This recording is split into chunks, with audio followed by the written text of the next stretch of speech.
નમસ્કાર વિદ્યાર્થી મિત્રો, લાસ્ટ સેશનમાં આપણે વાઇલ્ડ ઝેવિયરના ક્વેશ્ચન આન્સરથી આપણે વિડિયો છે ઓવર કરેલા હતા. પછી મેં તમને છેલ્લે કીધું હતું કે આપણે કેટલાક એડિશનલ ક્વેશ્ચન આન્સર શીખીશું અને ટેક્સ્ટ બુકમાં તમારે જે બે કરવાના છે ક્વેશ્ચન આન્સર એના વિશે હું તમને શીખવીશ. પરંતુ અમુક વિદ્યાર્થીઓ ક્વેશ્ચન આન્સર લખવામાં કદાચ તકલીફ અનુભવતા હશે એવું મને લાગે છે. તો એના ક્વેશ્ચન છે એ હું તમને હોમવર્કમાં મોકલીશ. હોમવર્કમાં નું શીખવાડવાનો કોઈ હેતુ નથી, પણ જો હું હોમવર્કમાં મોકલીશ તો એની પ્રેક્ટિસ તમે કરી શકશો.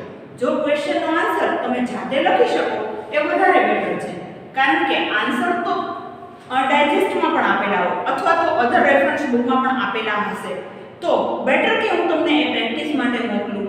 ઓકે, તો મેં એવું વિચાર્યું છે કે હું તમને પ્રેક્ટિસ માટે મોકલીશ અને જો કોઈ ડિફિકલ્ટી હશે તો એ વિદ્યાર્થી શાળાનો સંપર્ક કરશે અને આપણે તમને તેના ઉકેલો આપી દઈશું. ઓકે, જે બે ક્વેશ્ચન હતા ટેક્સ્ટ બુકમાં જે પેજ નંબર 7 ઉપર આપેલા છે તે how can we say that cubs and અલીભાઈઝ વેર લકી. આપણે એવું કઈ રીતે કહી શકીએ કે બચાવો અને અલીભાઈ છે એ નસીબદાર હતા. સેકન્ડ ક્વેશ્ચન નેક્સ્ટ એટલે મતલબ થર્ડ ક્વેશ્ચન છે how risky was it for mother leopard, કે માતા લેપર્ડ માટે શા માટે એ જોખમ ભર્યું હતું ટુ ફાઇટ વિથ બિયર સાથે લડત લડવાનું. વાય અને શા માટે. અને બીજા જે કોઈ એડિશનલ ક્વેશ્ચન છે બાકી છે એ હું તમને હોમવર્કમાં મોકલીશ. એ તમારે યોગ્ય રીતે પેલા રફ બુકમાં લખવાના. આના આન્સર ટેક્સ્ટ બુકના છે અને એ ડાયજેસ્ટમાં આપેલા હોય તો તમારે ડાયજેસ્ટમાંથી એ લખવાના નથી, કારણ કે પરીક્ષામાં એવું શક્ય નથી. એટલા માટે તમારે લખવાની પ્રેક્ટિસ કરવાની છે અને આમાંથી કોઈને ડિફિકલ્ટી લાગે તો શાળાનો સંપર્ક કરવાનો છે. શાળા તમને યોગ્ય જવાબ હશે તે તમને આપશે અને ડિફિકલ્ટીના સોલ્યુશન તમને મળી જશે એની તમને ખાતરી છે. પરંતુ અમુક વિદ્યાર્થીઓને એવો ક્વેશ્ચન થાય છે કે આ શેમાંથી શીખવે છે. તો એ ક્વેશ્ચન ઘણો બધો અયોગ્ય ક્વેશ્ચન છે. જો પહેલાના વિડિયો શીખેલા હોય અને પહેલાના વિડિયો વિશે તમને માહિતી હોય તો એ ક્વેશ્ચન થવો ના જોઈએ શેમાંથી શીખવે છે. કારણ કે હું તમને પેજ નંબર કહું છું, યુનિટનું નામ કહું છું, ક્યાંથી લખવાનું છે એના વિશે શીખવું છું, તો પછી ક્યાંથી શીખવે છે એ વિદ્યાર્થી મિત્રો પ્રશ્ન છે ટોટલી ગેરવ્યાજબી છે. એટલે પહેલાના વિડિયો ન જોયેલા હોય તો સ્વાભાવિક છે મને પણ પ્રશ્ન થાય. તો પહેલાના વિડિયો જોવાના અને પછી જ નક્કી કરવાનું આ ક્યાંથી છે. અને છતાં પણ જો ન સમજાય અને તમે પૂછો તો કોઈ એમાં ઇશ્યુ નથી. તો રોજે રોજનું કામ રોજે રોજ તમે કરતા જાઓ તો આવા ક્વેશ્ચન તમને ન થાય. હવે આજે આપણે એના પછીનો જે યુનિટ છે એટલે કે નેક્સ્ટ યુનિટનો આપણે અભ્યાસ કરવાનો છે, જેમાં યુનિટ નંબર 2 આવે છે. અત્યાર સુધી આપણે યુનિટ નંબર 1 માં શીખ્યા, એમાં બે પોર્શન હતા એના વિશે આપણે વાતચીત કરી છે. Say for an example read 1 the journey of my life from earth to Everest. એ યુનિટ નંબર 1 નો આપણે અભ્યાસ કર્યો, એમાં રીડ 1 નો અને પછી રીડ 2 એટલે કે ધ વાઇલ્ડ ઝેવિયરનો આપણે અભ્યાસ કરેલો છે. હવે આપણે યુનિટ નંબર 2 ઓટોફેબ ટેકનોલોજી વિશે વાતચીત કરવાની છે. વિષય ઇંગ્લિશ, 11 સાયન્સ અને કોમર્સ બંનેમાં આ યુનિટ આવે છે. Unit number 2 autofab technology, text બુકનો યુનિટ છે ઓટોફેબ ટેકનોલોજી. પેજ નંબર 16-17 ઉપરથી શીખવું છું એટલે પ્રશ્ન ન થાય કે ક્યાંથી શીખવું છું. એમાં રીડ 1 યુનિટ 2 માં ઓટોફેબ ટેકનોલોજી છે એ ટેક્સ્ટ બુકમાં રીડ 1.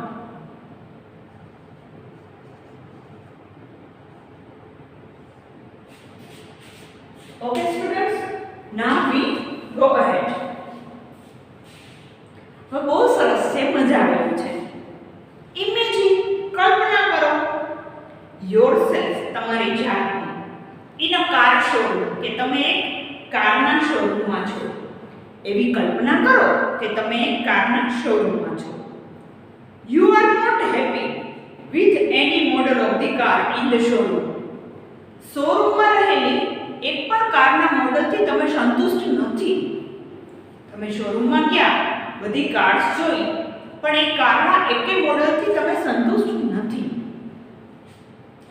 નાવ હવે you work on a computer, તમે કોમ્પ્યુટર ઉપર કામ કરો and create your dream car on screen, અને સ્ક્રીન ઉપર તમારી સ્વપ્નની જે ગાડી હોય તમારા મનમાં એનું સર્જન કરો. આપણે કેમ કોમ્પ્યુટરમાં કોઈ પેમ્પલેટ બનાવતા હોય અથવા તો કોઈ ચિત્ર બનાવતા હોય, એ ઓલરેડી એક્ઝિસ્ટ ના હોય, બરાબર છે?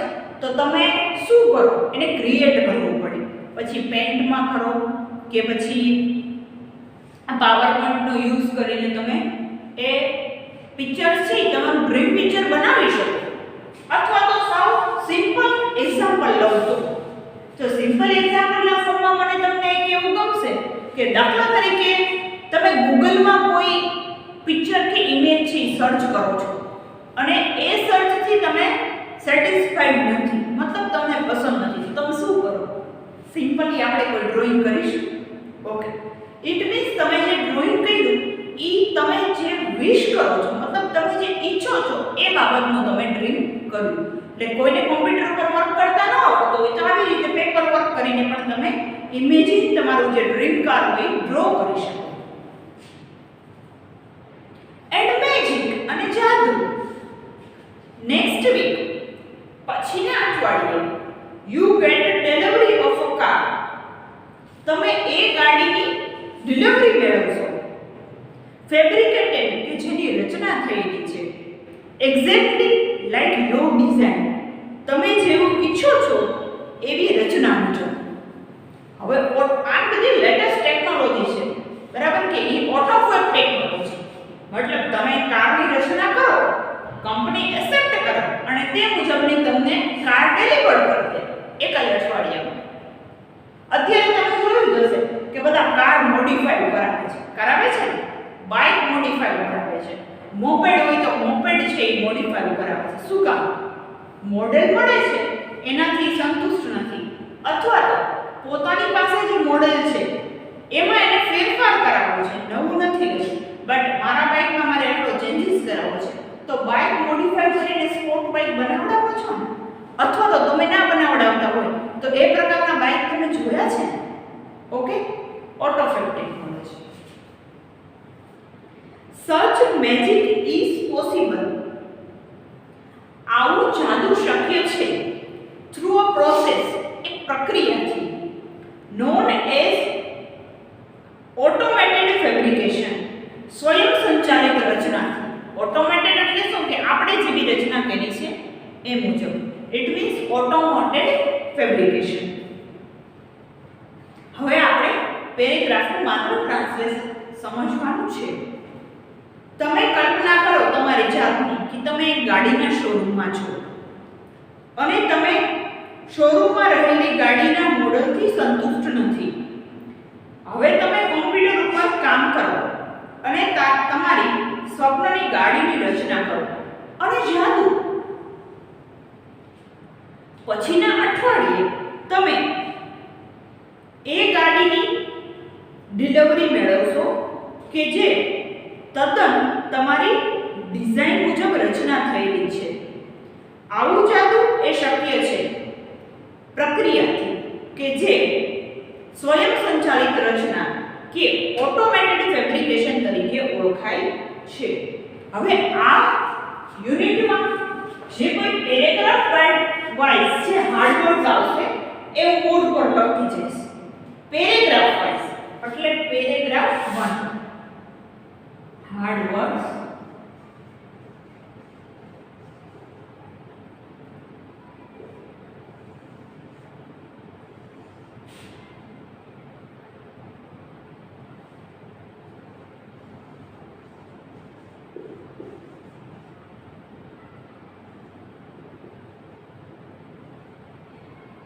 પેરેગ્રાફ 1 ઇમેજિન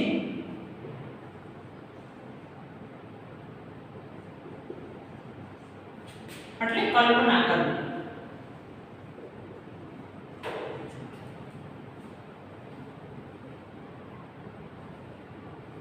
ફેબ્રિકેટેડ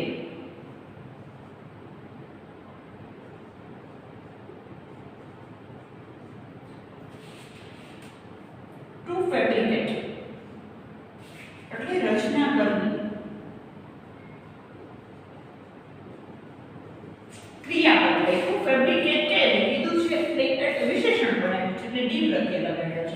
દરેકમાં ડી પ્રત્યય લગાડવાથી ભૂતકાળમાં થઈ જાય એવું હોતું નથી.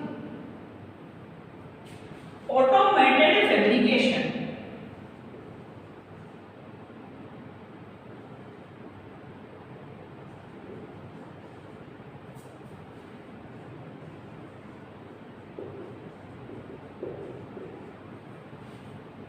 એટલે સ્વયં સંચાલિત રચના.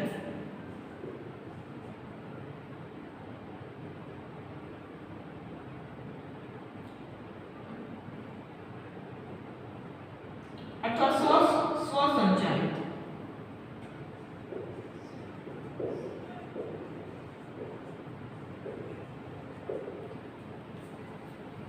ઓકે, આપણે પેરેગ્રાફ 1 માં આપણે હાર્ડ વર્ડ્સ છે એ કોમન હેડિંગ આપ્યું. પેરેગ્રાફ 1 માં જે હાર્ડ વર્ડ્સ હતા તે આપણે લિસ્ટ કર્યા. પેરા 1 કરીને બાજુમાં લખી નાખું છું. ફૂલ ફોર્મ લખવાની કોઈ નીડ નથી, એટલે તમે પેરા વાઇઝ લખી શકો. પેરા એટલે કે પેરેગ્રાફ. પેરા 1. ઓકે, આ પેરા 1 ની વાત થઈ. નીચે આપણે વાત કરીશું પેરા 1 પેરા 2 ની. બટ આપણે એની પહેલા સમજી લઈશું એટલે આપણે શબ્દોથી જાણ થઈ જાય આપણને. ઓટોમેટેડ ફેબ્રિકેશન એટલે આ સ્વયં સંચાલિત રચના ઓર ઓટોફેબ કે એને ઓટોફેબ પણ કહી શકાય. Is a set of technology. એ ટેકનોલોજીનો આખો સેટ છે, ગણ છે. ધેટ ઓટોમેટ કે જે સંચાલન કરે છે. ધ પ્રોસેસ આખી પ્રક્રિયા for building 3 dimensional solid object કે ત્રિપરિમાણીય ઘન પદાર્થ બનાવી શકાય ફ્રોમ રો મટીરીયલ કાચા માલથી. આખી વ્યાખ્યા છે કે ઓટોમેટેડ ફેબ્રિકેશન કે ઓટોફેબ જે કંઈ કહો તે એક ટેકનોલોજીનો સેટ છે કે જે ત્રિપરિમાણીય ઇમારતની સ્વયં સંચાલિત રીતે ઘન પદાર્થને બનાવે છે કાચા માલમાંથી. હવે આપણે તો બનાવી શકીએ, આના માટે આખી ઇન્ડસ્ટ્રી જોઈએ. તો ધીસ ઇન્ડસ્ટ્રી આ ઉદ્યોગ યુઝિસ ઉપયોગ કરે છે સોલિડિફિકેશન. સોલિડિફિકેશનનો સોલિડિફિકેશન છે એટલે કે તત્વો ઓફ પોલિમીટર્સ, પોલિમેર્સ એટલે રેસા, powder and other raw materials અને બીજા કાચા માલ ગાઈડેડ બાય ડિઝાઇન્સ કે જે ડિઝાઇન દ્વારા માર્ગદર્શિત મેળવેલા હોય ઓન ઓર્ડિનરી કોમ્પ્યુટર. સાદા કોમ્પ્યુટર ઉપર જે માહિતી મળે એના આધારિત આ ઉદ્યોગ છે એ રેસા, પાવડર અને બીજા કાચા માલનું સોલિડિફિકેશન વાપરે છે કે જે સામાન્ય કોમ્પ્યુટર ઉપર ડિઝાઇન કરીને માર્ગદર્શન મેળવેલું હોય છે. ઓકે, આ આખી લીટીનું ભાષાંતર. નાવ હવે it will be possible for human beings. માનવ જાત માટે શક્ય હશે begin to acquire કે પ્રાપ્ત કરવું. acquire એટલે પ્રાપ્ત કરવું. powder to manipulate the properties આખી ગુણવત્તા ભરી ગોઠવણી કરવા માટે. મેનિપ્યુલેટ એટલે ગોઠવણી ને પ્રોપર્ટીઝ એટલે એની ગુણવત્તા. એટલે ગુણવત્તાની કુશળતાપૂર્વક ગોઠવણી કરવા માટે ઓફ મેટર્સ કોઈ બાબતની. ઓટોફેબ ઇઝ નાઉ ક્રિએટિંગ ઓપોર્ચ્યુનિટી. ઓટોફેબ છે હવે તકો ઉત્પન્ન કરી રહી છે ફોર મેન્યુફેક્ચરર્સ ઉત્પાદકો માટે ટુ સેટિસ્ફાય સંતોષ આપવા માટે the unique need of customer કે જે ગ્રાહકની વિશિષ્ટ જરૂરિયાત હોય. ગ્રાહકોની જે વિશિષ્ટ જરૂરિયાત હોય તેને પૂર્ણ કરવા માટે ટેકનોલોજી ઉદ્યોગ છે પ્રયત્ન કરી રહ્યા છે. ઇન્વાઇટિંગ કસ્ટમર હવે એ લોકો શું કરે છે તો કે ગ્રાહકોને આમંત્રણ આપે છે ઇન્ટુ ડિઝાઇન માટે, ડેવલપમેન્ટ તેના વિકાસ માટે, એન્ડ પ્રોડક્શન પ્રોસેસ અને તેની બનવાની પ્રક્રિયા will lead to unexpected new product. અને આ બાબત છે એ તમે અપેક્ષા ન કરી શકો ને એવી પ્રોડક્ટ બનાવી શકે. હવે રેફ્રિજરેટર સે ફોર એક્ઝામ્પલ તમે કોઈ ફ્રીજ લીધું તો હવે એ ફ્રીજ ઇન્ડસ્ટ્રીએ બનાવ્યું કોઈ પણ, બરાબર, તો એ ઇન્ડસ્ટ્રીએ બનાવ્યું તો તમારે અમુક વસ્તુમાં કોમ્પ્રોમાઇઝ કરવો પડે એવું થાય કે બધી રીતે આ બરાબર છે પણ મને આ નથી ગમતું પણ બીજા મોડલ કરતાં મોડલ સારું છે. એની બદલે કંપની તમને બોલાવે, તમે ફ્રીજ દોરો, તમે કયો એ મુજબની વસ્તુ વપરાય, તમારી આવકમાં કે તમારી કોસ્ટમાં તમને પરવડે એ મુજબનું માલ મટીરીયલ યુઝ કરીને બનાવે તો ગ્રાહક માટે કેટલું બધું કન્વીનિયન્ટ થઈ જાય. પેલું શું, અમુક જગ્યાએ નબળું પ્રોડક્શન થતું હોય તો આપણે ભાવમાં છેતરાઈ જતા હોય, આવું થતું હોય. અને જો હાઈ પ્રોડક્શન થતું હોય તો એની વેલ્યુ વધારે હોય અને જ્યાં કદાચ આપણે અફોર્ડ ન કરી શકીએ, આપણે ભોગવી ન શકીએ એવું થાય. તો આવું થાય એના કરતાં બેટર કે આપણે જઈએ અને આપણે જ એવું કહીએ કે આ વસ્તુ વાપરો, આપણને એ લોકો ઓપ્શન આપે કે આના આટલા ભાવ, આ વસ્તુ યુઝ કરશો તો આટલા ભાવ, એમાંથી તમે ચૂઝ કરો અને એ મુજબનું જો ફેબ્રિકેશન થાય તો કેટલું બધું યુઝફુલ થઈ જાય અને કોસ્ટમાં પણ આપણને પરવડે એવું બને. ઇન ઓટોફેબમાં ધ કસ્ટમર આર કો-કન્સ્ટ્રક્ટર. જો બહુ સરસ કીધું છે. ઓટોફેબમાં ગ્રાહકો છે ને એ સહસર્જક છે. શું કામ? તો કે સર્જની કરશે પણ એના માટે પસંદગી અને ગાઈડલાઈન કોણ આપશે? તમે ખુદ. એ લોકો ઓપ્શન આપશે, એમાંથી ચોઈસ કોની? તમારી. તો ચોઈસ તમારી એટલે શું છે? કો-ક્રિએટર, સહસર્જક થયા તમે. નામ હવે પ્રોડક્ટ લાયબિલિટી, કોઈ પણ વસ્તુની જવાબદારી, અધર રિસ્ક બીજા જોખમ, એન્ડ પેટન્ટ રાઇટ અને ઇજારાના હકો મે બી શેર વિથ ધ કસ્ટમર, એ ગ્રાહકો સાથે શેર કરી શકાય. હવે તમે જે ફેબ્રિકેશન કરેલું છે, તમારો જે આઈડિયા છે એ બીજા કસ્ટમરને આઈડિયા તો મળશે, એ ક્રિએટર છે કે ઇન્ડસ્ટ્રી વાળા છે એ આઈડિયા તો આપશે કે જો આવો અમે આ વસ્તુનો ઉપયોગ કરીને આવું ફ્રીજ બનાવ્યું છે.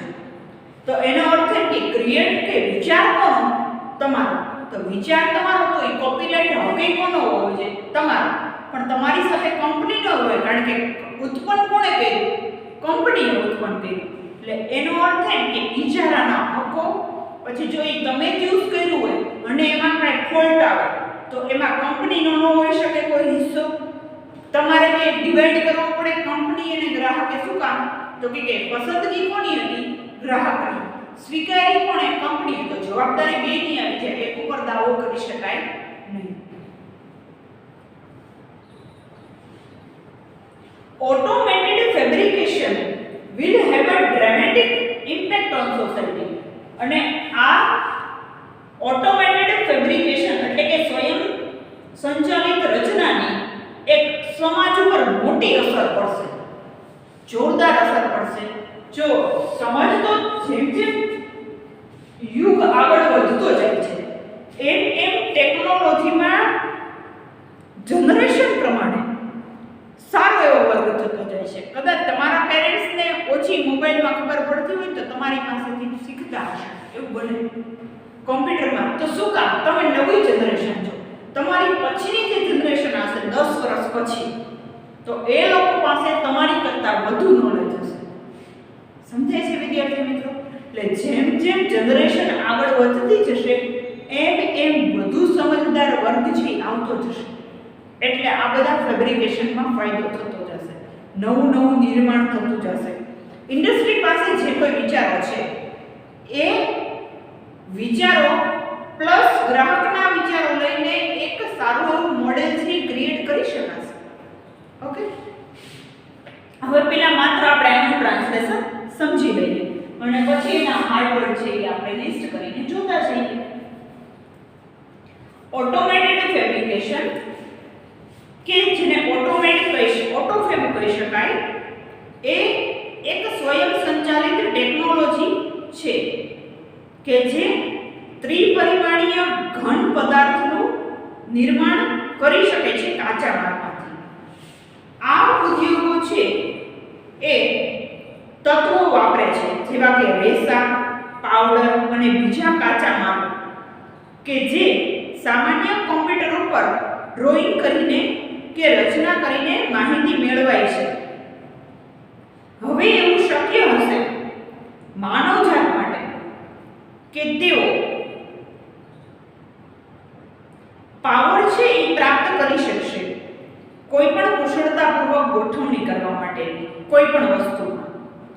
ઓટોફેબ છે એક એવી તકો છે બનાવી રહી છે કે જે ઉત્પાદકોને એક પોતાની વિશિષ્ટ જરૂરિયાત છે એ ગ્રાહકોને પૂરી પાડી શકે. તો આવું કરવા માટે તેઓ ગ્રાહકોને આમંત્રિત કરે છે ડિઝાઇન માટે, કોઈ પણ વસ્તુના વિકાસ માટે અને ઉત્પાદનની પ્રક્રિયા માટે. પછી આ બાબત છે એક અનઅપેક્ષિત એવી નવી પ્રોડક્ટ બનાવીને પુરવાર કરશે. ઓટોફેબમાં ગ્રાહકને એક સહસર્જક જ ગણવામાં આવે છે. તો પછી કોઈ પણ વસ્તુની જવાબદારી, જોખમ, ઇજારાના હકો એ પણ ગ્રાહકો સાથે વિભાજન કરી શકાશે. એમાં પણ ગ્રાહકોનો હિસ્સો ગણાશે. તો આવું સ્વયં સંચાલિત રચના જે અમલમાં મુકાય સોસાયટીમાં કે સમાજમાં તો તેની એક જોરદાર અસર છે પુરવાર થશે. હવે આમાં જે કોઈ હાર્ડવર્ડ આવતા હોય તે આપણે સમજી લઈએ. કદાચ ઝાઝા લિસ્ટ થાય તો બાજુમાં આપવું કારણ કે એક સાથે સંબંધ રહી શકે. આટલામાં આવે તો ડિસ્કન્ટિન્યુટી આપણે ન પેરેગ્રાફ મોટો છે. એક લાઈનમાંથી હું તમને સોર્ટિંગ કરીને લખાવતી જાઉં.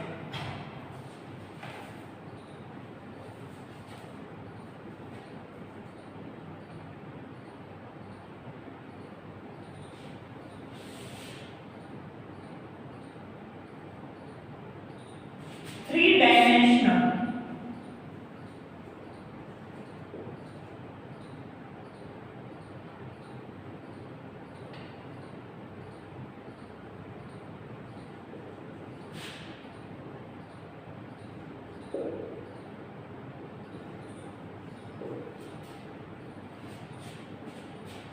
ત્રિપરિમાણીય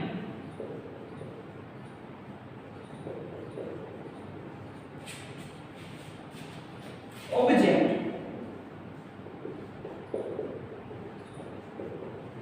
પદાર્થ કે વસ્તુ, રો મટીરીયલ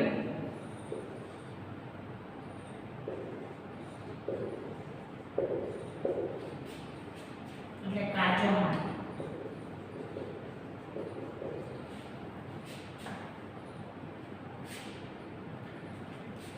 પોલિમેર્સ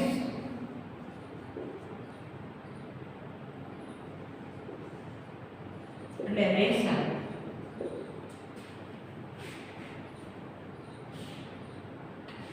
ઓર્ડિનરી સામાન્ય,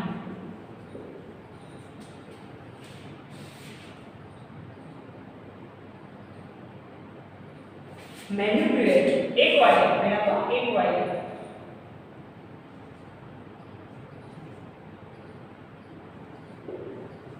એટલે પ્રાપ્ત કરવું,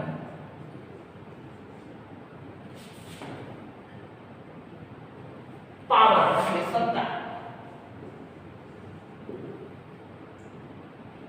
અથવા પાવર એટલે ગોઠવણીના અર્થમાં છે એટલે આપણે આને લઈએ તો ચાલશે. મેનિપ્યુલેટ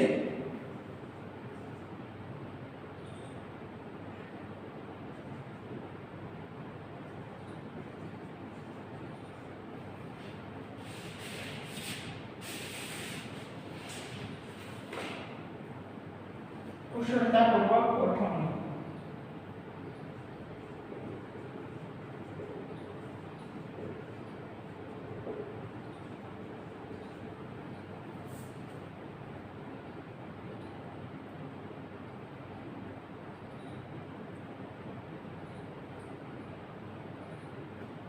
યુનિક એટલે વિશિષ્ટ.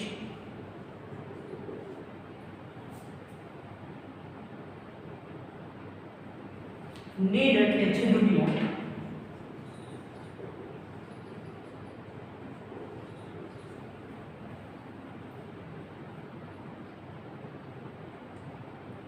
unexpected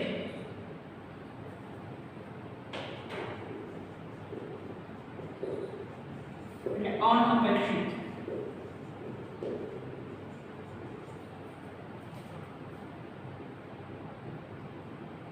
co-constructor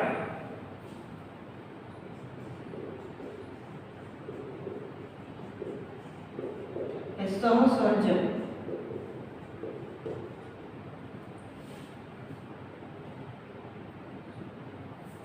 liability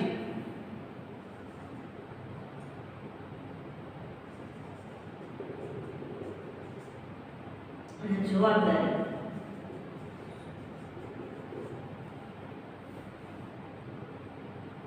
રિસ્ક જોખમ. પેટન્ટ રાઇટ હજી અહીંયા કન્ટિન્યુ છે.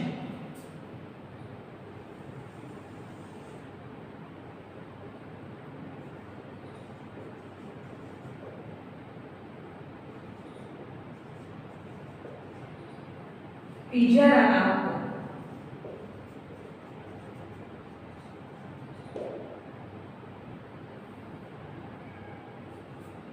ડ્રામાટિક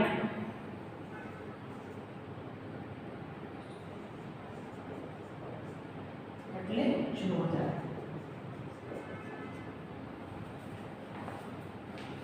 હવે મારે તમને સજેશન આપવાનું છે વિદ્યાર્થી મિત્રો, જ્યારે તમે યુનિટ સમજતા હોય એટલે કે વિડિયો જોવો ત્યારે માત્ર તમારે વિડિયો જ જોવાનો છે.